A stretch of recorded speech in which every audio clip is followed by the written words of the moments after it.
မင်္ဂလာပါခင်ဗျာ channel P ကနေကြိုဆိုပါရစေဒီတစ်ခါတော့စတီကာနဲ့စလုံးလေးတွေပြုလုပ်ဖန်တီးပြပါမယ်စတင်လေ့လာမယ့်သူများအတွက်ဘုဒ္ဓအဖြစ်ဖို့နံပါတ်ပြားလေးကစတင်ရှင်းလင်းပြသပါမယ်အခုဗီဒီယိုမှာတော့စတီကာအဖြူနဲ့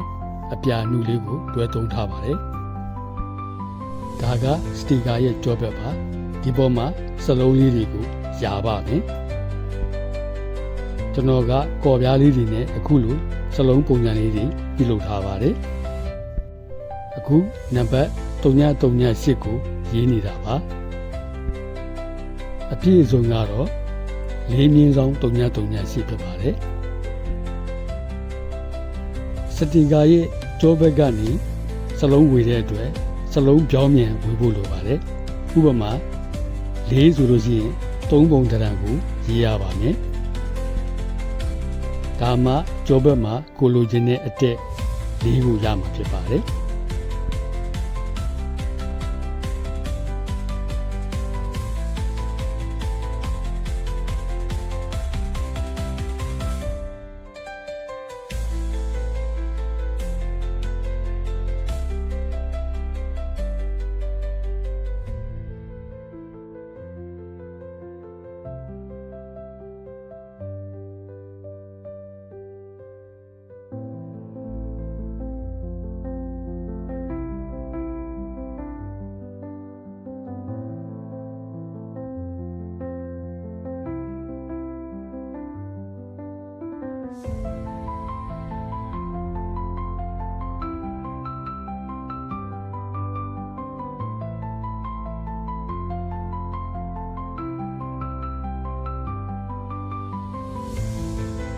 အခုနံပါတ်8ကိုလည်းပြောင်းမြန်ကောက်ထားပါတယ်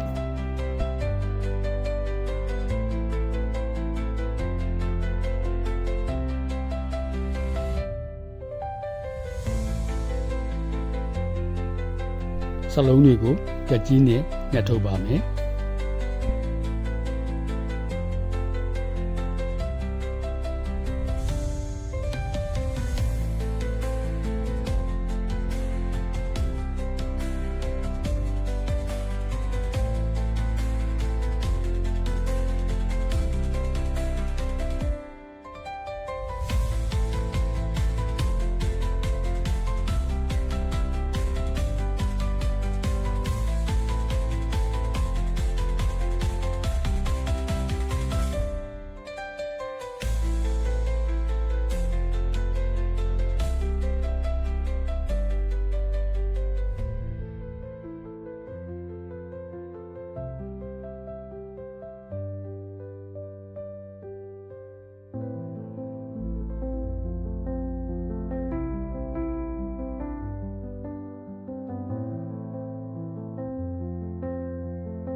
စလုံးလေးတွေရဲ့အတွင်းပိုင်းကိုတော့တအူးကျွန်းလေးနဲ့ဖောက်ထုတ်ပါလေ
အောက်ခံစတိကအပြပေါ်မှာစလုံးတွေကပ်ပါမယ်စလုံးလေးတွေကပ်တဲ့အခါမှာအထက်အောက်ဘယ်ညာအကြံညီဖို့လိုပါမယ်စလုံးတွေကိုဓာတ်ရိုက်တမ်းမကပ်ပဲအခုလိုအနည်းငယ်စီကပ်သွားပါမယ်စလုံးတွေအနေထားမကျရင်ပြန်ခွာလို့လွယ်အောင်လို့ပါတခါတရံမှာအရွှေ့အပြုတ်လိုအပ်ပါတယ်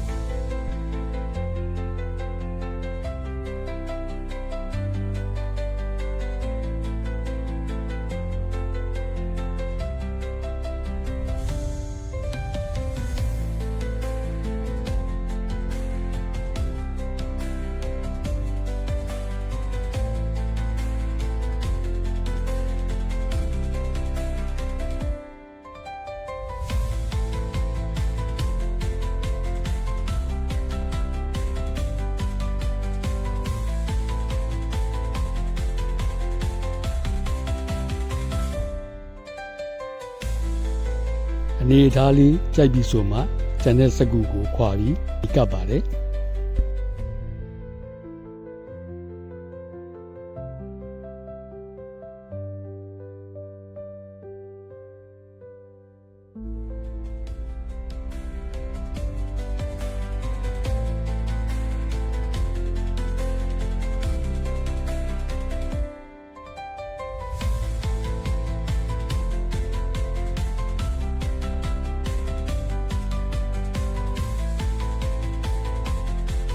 ဒီလိုနည်းနဲ့စတီကာဆိုင်းဘုတ်တွေပြုလုပ်ဖန်တီးနိုင်ပါတယ်အခုအောက်ခံစတီကာအပြာကိုခွာပြီးကပ်မဲ့နေရာမှာကပ်လိုက်ပါပြီဆက်ပြရည်လေးခံပြီးကပ်ပါတယ်လေးမခုအောင်လို့ပါအခုတော့ဒီလောက်ပါပဲအားလုံးပဲကျွမ်းလန်းချမ်းမြေ့ကြပါစေ